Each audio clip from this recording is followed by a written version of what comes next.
Do you want to come over to my place?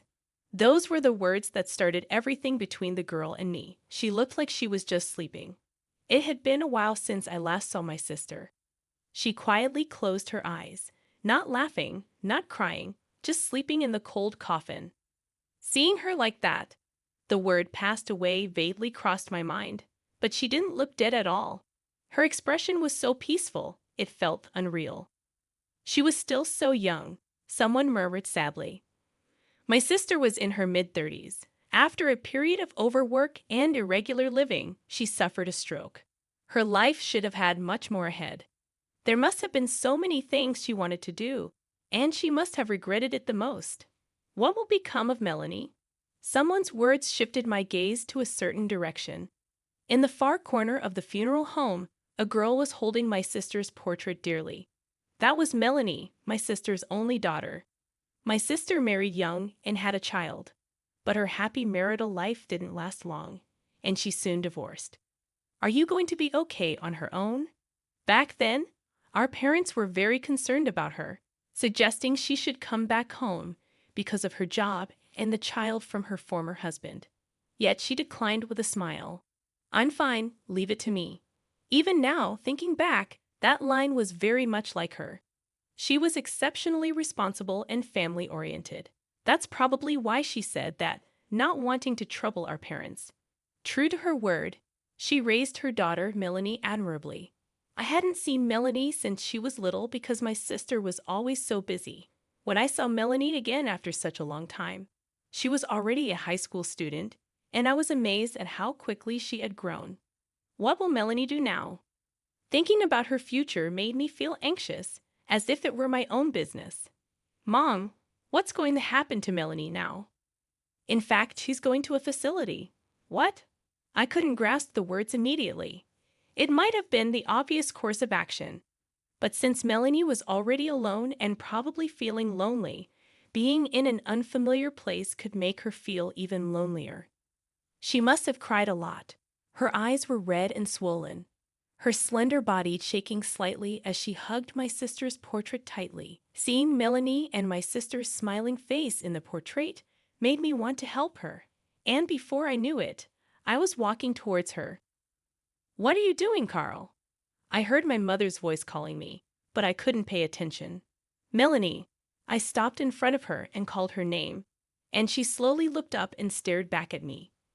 Carl. Her voice calling my name was trembling as if she was about to break. I bent down to meet her gaze and spoke gently, Melanie, if you want, would you like to come to my place? Hearing my words, her eyes widened. Carl. What are you saying? My mother hurried over and grabbed my shoulder, but I reassured her and continued, if you really want to go to a facility, then that's fine. But if not, come stay with me. While saying that, I suddenly remembered my sister's dazzling smile that I had seen since I was young. I want to protect this girl for my dearly beloved sister's sake. Melanie was staring at my outstretched hand, hesitating. I waited, not rushing her, letting her make the choice. Yes, I'll go, she said, looking at me with a determined gaze as she gently placed her hand in mine. If Mom could see this, she'd definitely cry. Yeah, I think so too. After that, we convinced my mother and the relatives, and I went back to my house with Melanie. As soon as we entered the room, Melanie sighed with a look of disbelief, glancing around my room. It's fair to say it wasn't in the cleanest state. I should have made time to tidy up before bringing her here. I'd always been bad at organizing, something my sister used to give me a hard time about. And it brings back those memories. Really? You don't care about it? Never changed since the old days, a voice that sounded like my sister's echoed in my head, and I could even see her disapproving, which made me smile as I saw Melanie's face, thinking how much they were like mother and daughter. Carl, don't just stand there, let's clean up. That moment, Melanie handed me a trash bag, and I took it, snapping out of my reverie. Let's get to it. After about 30 minutes of cleaning together, the room, which had been a mess, was quickly tidied up. Then we decided to have a late dinner, opting for simplicity. We ate the junk food I bought on the way home, which Melanie seemed to enjoy, having not eaten it in a while. So, what should we think for beginning this new life? Can you commute to school from here? It's just a different bus route, so I can commute, she replied. I was worried that bringing her here on a whim might inconvenience her, but knowing that eased my concerns. Besides getting a new bus pass, the real challenge starts now. Is there something wrong? Melanie swallowed nervously, showing an anxious face. It's about cooking. Cooking? She didn't seem to understand at first, so I made sure to clarify. I'm not good at cooking, I said it with a serious face, releasing a heavy atmosphere, and she looked at me, blinking in surprise. I wonder if she thought it was odd for someone who's lived alone to say that. Up until now, I've been getting by with fast food or ready-made meals from the supermarket. But with Melanie living with me, it's a different story. It's not great for someone her age to have an unbalanced diet. As I looked down, unable to bear the silence, she suddenly burst out laughing. I hesitantly looked up, and she was shaking with laughter. This is a big deal for me, you know. Eating bought meals every day isn't really good, right? I know, that's true. Her continuing to laugh made me feel embarrassed, yet seeing her smile like that was somewhat reassuring. Mom was right. What do you mean? Mom used to say a lot. Carl is kind and decent looking, but when it comes to cooking, he's really hopeless. She smiled. I was surprised my sister had talked about me like that. I'll do the cooking. If I don't do anything after being brought here, Mom would scold me. Melanie's smile was bright. Simultaneously, her voice sounded pained and sorrowful, which just made my heart ache. I tried not to cry, just like she did, and put on a smile as I said, "Thank you, that would really help. Leave it to me." She flashed a bright smile, so much like my sister's that I almost let the tears spill. But I quickly looked away so Melanie wouldn't notice. "Carl, what's wrong all of a sudden?" "No, it's nothing. Just got something in my eyes. If I started crying now, I'd only make her worry unnecessarily. Plus, she's been putting on a brave face with a smile since the funeral, not shedding any tears. I needed to be strong too, I thought. After that, the days went surprisingly smoothly. Good morning, Carl. Turns out Melanie is a morning person. By the time I got up, she had already made breakfast and sandwiches for lunch, which really surprised me at first. Moreover, every dish she made was delicious. She learned from her mother since she was a kid. You're not a morning person, just like Mom.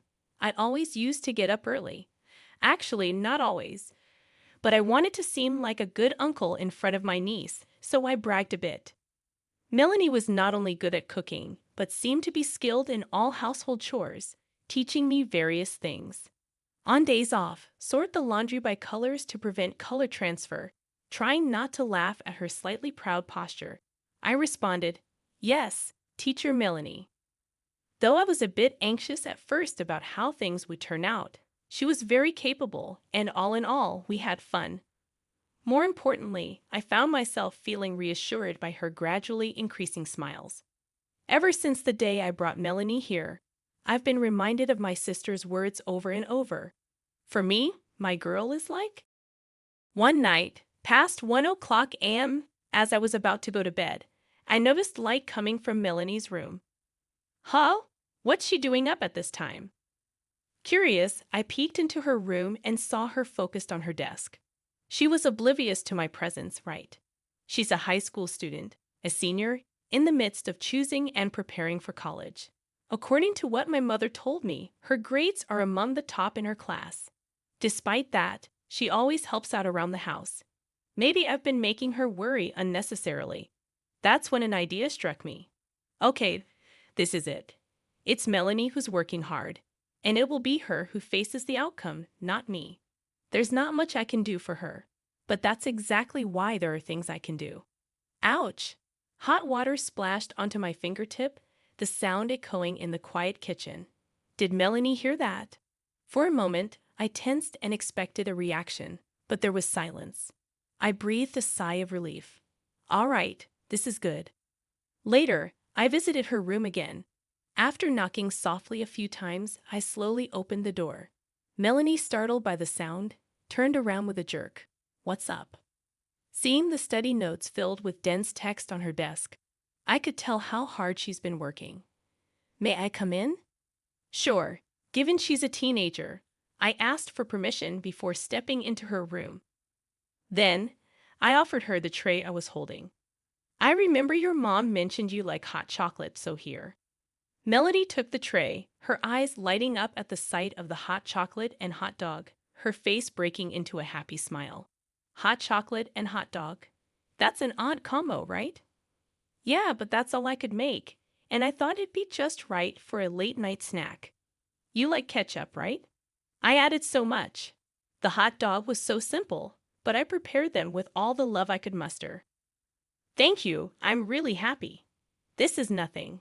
Just make sure you don't stay up too late for tomorrow, okay? Got it. I smiled kindly at her and quietly closed the door behind me. By the way, how's living with your niece going? During lunch at the company cafeteria, my coworker Charles, seeing the sandwich Melanie had prepared for me, asked with keen interest. It's going well. She seems busy with her studies lately. Since that day, the light in Melanie's room has often stayed on late into the night. She must be in the critical phase of her exam preparation. I've been quietly rooting for her. Last time I asked, she was about elementary school age. But now she's already that old. But really, it's amazing. It hasn't been long since her mom passed away, and yet she's teaching you household chores as well as cooking for you. She's really mature. I think that's right. I think to myself, I hadn't realized how capable Melanie was until we started living together. When I saw her at the funeral after a long time, her eyes were red and swollen. She must have cried a lot. But since we started living together, I haven't seen her cry even once. Lately, I've been seeing her smile more. She must be trying her best to get through this in her own way. Maybe I'll buy a cake on the way home today. Wow, you sound just like an uncle. Cut it out. I am Melanie's uncle after all. I've been busy with work, and I haven't even been able to properly prepare a midnight snack for her. I feel like I haven't done anything for her. I remember she said she had an important presentation today. Maybe I should get her a little something as a way to say good job. There's a small cake shop near the grocery store, and once when we passed by, I didn't miss Melanie murmuring, "That looks delicious," as she looked at the cakes in the window. I also noticed she was particularly eyeing the chocolate cakes. After work, I hurried to the cake shop and bought various types of chocolate cakes. Looking at the white box, I couldn't help but smile. I wonder how Melanie will react. Imagining her smile, I hurried home. I'm home. Nobody responded. For some reason, the usual greeting wasn't there. What's going on? Wondering, I walked down the hall and noticed a faint light coming from Melanie's room. Maybe she was concentrating on her studies, cooped up in her room. I moved slowly towards it. I was feeling somehow that I needed to be quiet, though it's my own house. With each step closer, faint voices reached my ears, growing louder until I realized it was the sound of crying. My heart clenched. Had Melanie been crying alone in her room that whole time? I believed she was doing so well. I chose to watch over her from afar, believing in her strength. I'm right here for her. What am I doing? I slowly grasped the doorknob and said, "Melanie, I'm coming in, okay?" As I opened the door, Melanie turned around quickly, surprise written all over her face. Tears were rolling down her cheeks. It's not what it seems. I mean, trying to hide her tearful eyes and wet cheeks, she roughly wiped them with the sleeve of her shirt. My heart ached at the sight, and I gently approached and hugged her. It's okay to cry. At my words, her face froze for a moment, then contorted as she began to cry. Her small body leaned into me, and the next moment, she burst into loud sobs, tears streaming down her face. I should have done this for her long ago. Melanie was bearing it all alone, and I took her strength for granted. I felt really sorry. I gently stroked her small head. After crying for a while, she seemed to calm down and started to speak. I've been trying hard with my studies, but after Mom passed away, my grades dropped, and I felt so frustrated. I want to do well for Mom, but it's been hard. I don't know what to do. I wanted to give something back to her. Hearing her earnest feelings, my eyes welled up. I remembered something my sister used to say. Mom always said that you are her treasure. Really, for me, my girl is a treasure. The look on my sister's face when she thought about Melanie was full of love. It was clear how deeply she adored her daughter. You don't have to push yourself too hard. Just by living happily every day, Mom would be happy. And as for studies, there's always a chance to make up for it. You've done your best, and that's enough to repay her. So don't be too hard on yourself. And if you ever find things tough, please talk to me. To me, you are as precious as a treasure. With tears still streaming down her face, Melanie smiled a relieved smile at my words. Thank you, Carl. Maybe I've been forcing myself to put on a brave face, trying not to be a burden. Not at all. You're a great girl, and you've really been a big help. Oh, that's right. I bought some chocolate cake on my way home. Let's eat it together. Yes, I'll eat it. Seeing Melanie's happy face as she ate the cake made me smile too. Our life together is just beginning, but I want to protect her going forward, for my sister in heaven as well. That was the renewed promise I made to myself.